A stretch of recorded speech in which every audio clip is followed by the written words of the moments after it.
ناظرین آداب، 5 ستمبر 2023 مطابق 18 سفر کے اودھ نامہ وائس ایڈیشن میں آپ کا خیر مقدم ہے۔ میں موسی رضا اور آپ سماعت فرمانے جا رہے ہیں اودھ نامہ میں شائع اہم خبروں کے خاص حصے۔ تمل ناڈو کے وزیر ادے اسٹالن اپنے اس بیان پر تنازع میں ہے کہ سناتن دھرم ختم کر دیا جائے۔ انہوں نے ایک بار پھر کہا کہ وہ اپنے خیالات پر قائم رہیں گے۔ انہوں نے کہا کہ میں یہ بات بار بار کہوں گا۔ تاہم اسٹالن نے یہ بھی کہا کہ انہوں نے صرف ذات پات کے امتیاز کی مذمت کی ہے۔ میں نے ذات پات کے فرق کے بارے میں بات کی، اس کی مذمت کی۔ اس سے قبل بھی انہوں نے اصرار کیا تھا کہ ان کے تبصروں کو ذات پات کے درجہ بندی کے پس منظر میں لیا جانا چاہیے۔ انہوں نے بی جے پی پر الزام لگایا کہ وہ اپوزیشن کے بڑھتے ہوئے اتحاد کے خوف سے بیان کو توڑ مروڑ رہی ہے۔ اسی دوران تمل ناڈو بی جے پی کے صدر کے اناملائی نے ادے اسٹالن کے بیان کی مذمت کی اور کہا کہ وہ ہندوستان کے 80% عوام کے قتل عام کی وکالت کر رہے ہیں جو سناتن دھرم پر عمل کرتے ہیں۔ وہیں کانگریس لیڈر کے سی وینوگوپال نے بھی اس پر رد عمل ظاہر کیا ہے۔ تمام مذاہب کا احترام کرنے کی ضرورت پر زور دیتے ہوئے انہوں نے کہا کہ ہر سیاسی تنظیم کو اپنے خیالات کے اظہار کی آزادی ہے اور کانگریس ہر ایک کے عقیدے کا احترام کرتی ہے۔ سناتن مذہب پر تبصرے کو لے کر ایودھیا کے تپسوی چھاؤنی کے سنجگت گرو پرمہنس آچاریہ نے ادے کا پتلا جلایا۔ اس دوران علامتی طور سے ان کا سر بھی قلم کیا گیا۔ اس موقع پر پرمہنس آچاریہ نے کہا کہ جو بھی ادے کا سر قلم کر کے لائے گا اسے 10 کروڑ روپے کا انعام دیا جائے گا۔ کانگریس نے آئندہ لوک سبھا انتخاب اور اس سے پہلے کئی ریاستوں میں ہونے والے اسمبلی انتخابات کی تیاریاں تیز کر دی ہیں۔ اس ضمن میں 4 ستمبر کو کانگریس نے اپنی انتخابی کمیٹی کا بھی اعلان کر دیا۔ تشکیل دی گئی اس کمیٹی میں 16 لیڈروں کا نام شامل ہے۔ کانگریس صدر ملکارجن کھڑگے کے علاوہ اس کمیٹی میں سونیا گاندھی، راہل گاندھی، امبکا سونی، Adhir Ranjan Chaudhry, Salman Khurshid, Madhusudan Mistry, N Uttam Kumar Reddy, T S Singh Deo, K J George, Pritam Singh, Mohammad Javed, P L Punia اور کے سی وینوگوپال وغیرہ کو شامل کیا گیا ہے۔ آرٹیکل 370 کو منسوخ کرنے کے فیصلے کو چیلنج کرنے والی عرضیوں پر سپریم کورٹ کے سامنے سماعت کے دوران سالیسیٹر جنرل تشار مہتا نے اہم عرضی گزار نیشنل کانفرنس رکن پارلیمنٹ محمد اکبر لون کے مبینہ طور پر جموں کشمیر اسمبلی میں پاکستان زندہ باد کے نعرے لگانے کا معاملہ پیر کو زور شور سے اٹھایا۔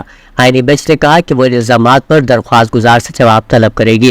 مسٹر مہتا نے بینچ کے سامنے دلیل دی کہ جموں کشمیر اسمبلی میں مبینہ طور پر پاکستان زندہ باد کا نعرہ لگانے والے ایم پی لون کو ہندوستانی آئین کے ساتھ اپنی وفاداری کا حلف نامہ داخل کرنا چاہیے، جس میں کہا گیا ہے کہ وہ دہشت گردی اور علیحدگی پسندی کی مخالفت کرتے ہیں۔ اتر پردیش کے ضلع مئو کے گھوسی اسمبلی حلقے پر ہونے والے ضمنی الیکشن کے لیے منگل کو سخت سیکیورٹی کے درمیان ووٹ ڈالے جائیں گے، جبکہ ووٹوں کی گنتی 8 ستمبر کو ہوگی۔ ضمنی الیکشن سے خود کو الگ کر چکی بی ایس پی نے اپنے لیڈر سے نوٹا کا بٹن دبانے کی اپیل کی ہے۔ ڈی ایم ارون کمار نے بتایا کہ گھوسی ضمنی الیکشن میں کل 239 پولنگ سینٹروں کے 455 پولنگ بوتھوں پر ووٹ ڈالے جائیں گے۔ اتر پردیش کے گورنر آنندی بین پٹیل نے پیر کو کہا کہ وزیر اعظم نریندر مودی کی قیادت میں بھارت عالمی طاقت بننے کی جانب گامزن ہے۔ ضلع بستی کی ایک گرام سبھا میں منعقد مختلف اسکیموں کی نمائش، کٹ تقسیم، مستفیدین کو تہنیتی لیٹر تقسیم پروگرام سے خطاب کرتے ہوئے انہوں نے کہا کہ پہلے بھارت کو ایک پچھڑا دیش مانا جاتا تھا، لیکن نریندر مودی کے وزیر اعظم بننے کے بعد ملک ترقی کے راستے پر تیزی سے آگے بڑھ رہا ہے اور پوری دنیا بھارت کی طاقت کو دیکھ رہی ہے۔ چندریان 3 کی کامیابی سے ہندوستان کی چاروں طرف جے جے کار ہو رہی ہے۔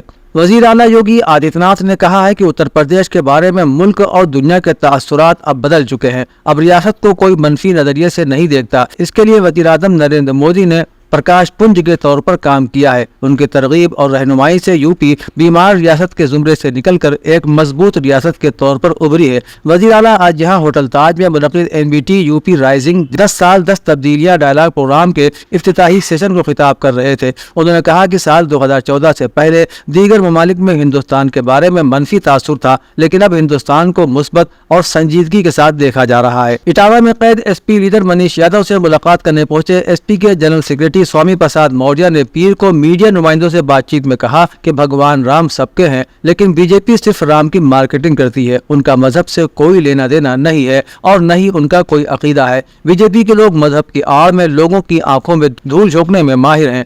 قابل ذکر ہے کہ منیش یادو پر الزام ہے کہ انہوں نے وزیر اعظم نریندر مودی کے قابل اعتراض ویڈیو سوشل میڈیا پر پوسٹ کی تھی۔ ساتھ ہی گرفتاری کے دوران انہوں نے پولیس پر فائرنگ بھی کی تھی۔ یو پی کے نائب وزیر اعلیٰ برجیش پاٹھک نے پیر کو لکھنؤ کے ایک ہوٹل ہاسپٹل میں آیوشمان پردھان منتری جن آروگیہ یوجنا کے 5 سال مکمل ہونے کے موقع پر منعقدہ پروگرام میں خطاب کرتے ہوئے کہا کہ آیوشمان یوجنا غریبوں کے لیے لائف لائن ہے۔ جب گھر کا کوئی فرد بیمار ہوتا ہے یا کسی سنگین بیماری کا شکار ہوتا ہے تو یہ کارڈ اس خاندان کے لیے بہت فائدہ مند ثابت ہوتا ہے۔ اتر پردیش میں اب تک 3 کروڑ سے زیادہ آیوشمان کارڈ بن چکے ہیں۔ مرکزی حکومت کی جانب سے 7 کروڑ کا ٹارگٹ دیا گیا ہے جسے جلدی ہی پورا کیا جائے گا۔ نائب وزیر اعلیٰ نے کہا کہ آیوشمان یوجنا کے تحت ملک کے کروڑوں خاندانوں کو فائدہ پہنچایا جا رہا ہے۔ اب تک اتر پردیش میں 3 کروڑ سے زیادہ کارڈ بن چکے ہیں۔ 7 کروڑ کا ٹارگٹ ہے جس کے مقابلے میں مزید 49 لاکھ خاندانوں کو کارڈ بنانے کے لیے منتخب کیا گیا ہے۔ ہاپوڑ واقعے کے خلاف آج لکھنؤ میں وکیلوں نے مظاہرہ کیا اور معاملے پر کارروائی کا مطالبہ کیا۔ وکلاء سواستھ بھون کے قریب جمع ہوئے جس کے بعد وزیر اعلیٰ کی رہائش گاہ کا گھیراؤ کرنے کا اعلان کیا گیا۔ وکلاء کو روکنے کے لیے سول کورٹ چوک پر پولیس کی بھاری رفیق تعینات کی گئی تھی جس کی وجہ سے وکلاء اور پولیس کے درمیان تصادم بھی ہوا۔ وکیلوں نے مطالبہ کیا ہے کہ ہاپوڑ واقعے میں قصوروار پولیس اہلکاروں کے خلاف جلد از جلد کارروائی کی جائے اور ایڈوکیٹ پروٹیکشن ایکٹ کو بھی جلد از جلد لاگو کیا جائے۔ اس کے ساتھ ہی وکلاء نے انکوائری کمیٹی کی تشکیل پر بھی سوالات قائم کیے ہیں۔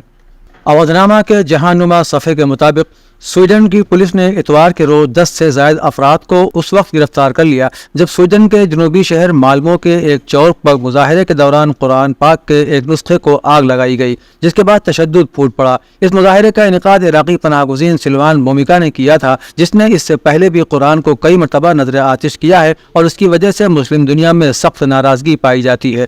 اتوار کے روز قرآن کو نذر آتش کرنے کا یہ واقعہ شہر مالمو میں پیش آیا۔ مقامی میڈیا ایس وی ٹی نے بتایا کہ مظاہرے کے دوران تقریباً 200 افراد موجود تھے اور یہ بھی بتایا گیا کہ امن عامہ میں خلل ڈالنے کے الزام میں تقریباً 10 افراد کو حراست میں لیا گیا ہے۔ عراق کے شمالی شہر کرکوک میں کردوں اور عربوں اور ترکمانوں کے درمیان ایک اہم عمارت کے تنازع پر پرتشدد جھڑپیں ہوئیں۔ شمالی عراق کے کثیر النسل شہر کرکوک میں حکام نے اتوار کے روز کرفیو کو ہٹا لیا جو ہفتے کے روز ہلاکت خیز مظاہروں کے بعد نافذ کیا گیا تھا۔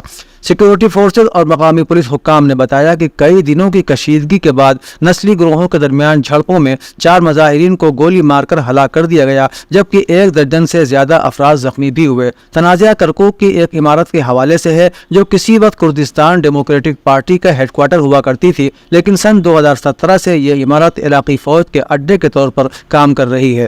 اسلامی جمہوریہ ایران کی فوج کے ایئر ڈیفنس یونٹ کے کمانڈر علی رضا صباحی نے تہران میں غیر ملکی فوجی اتاشیوں سے ملاقات میں کہا کہ ہم دوست اور اتحادی ملکوں کے ساتھ سائنس اور ٹیکنالوجی کے تبادلے اور ضروری امور میں تمام سطحوں پر نتیجہ بخش تعاون کرنے کے لیے ہر وقت تیار ہیں۔ انہوں نے کہا کہ آج ایران کا ایئر ڈیفنس یونٹ اپنے ملک کے جوانوں کی صلاحیتوں پر بھروسہ کرتے ہوئے ملک کی فضائی حدود کو ناقابل تسخیر بنائے ہوئے ہے اور بین الاقوامی قوانین کے دائرہ کار میں دوست ملکوں کے لیے بھی ایرانی فضائی حدود میں پوری طرح امن ہے اور اس نے ہر طرح کے مخاصمانہ اقدام کے راستوں کو بند کر کے پوری فضائی حدود کو امن کی فضا میں تبدیل کر دیا ہے۔ سوڈان میں فوج اور منحرف نیم فوجی دستے کے درمیان اقتدار کے لیے جنگ میں ایک مرتبہ پھر تیزی آ گئی ہے اور دارالحکومت میں ایک فضائی حملے میں 2 بچوں سمیت 20 افراد ہلاک ہو گئے ہیں۔ فوج اور منحرف نیم فوجی دستے کے درمیان جھڑپ کے دوران خرطوم شہر کے اسپتالوں میں جلی ہوئی لاشیں اور جھلسے ہوئے زخمی لائے گئے۔ کئی افراد کے اعضاء جسم سے الگ ہو گئے تھے۔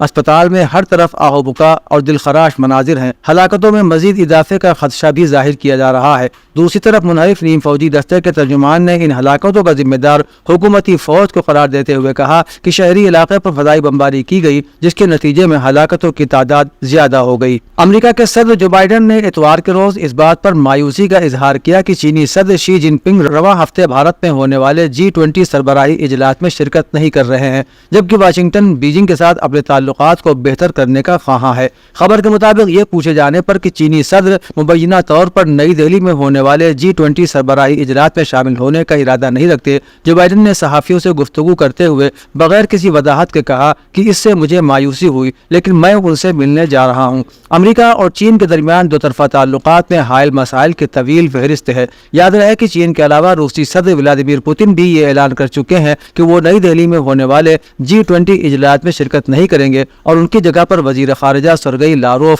اجلاس میں نمائندگی کریں گے۔ نامہ میں شائع مضامین کو مکمل طور پر پڑھنے کے لیے اودھنامہ کی ویب سائٹ www.awadhnama.com پر وزٹ کریں اور ای پیپر پر کلک کریں۔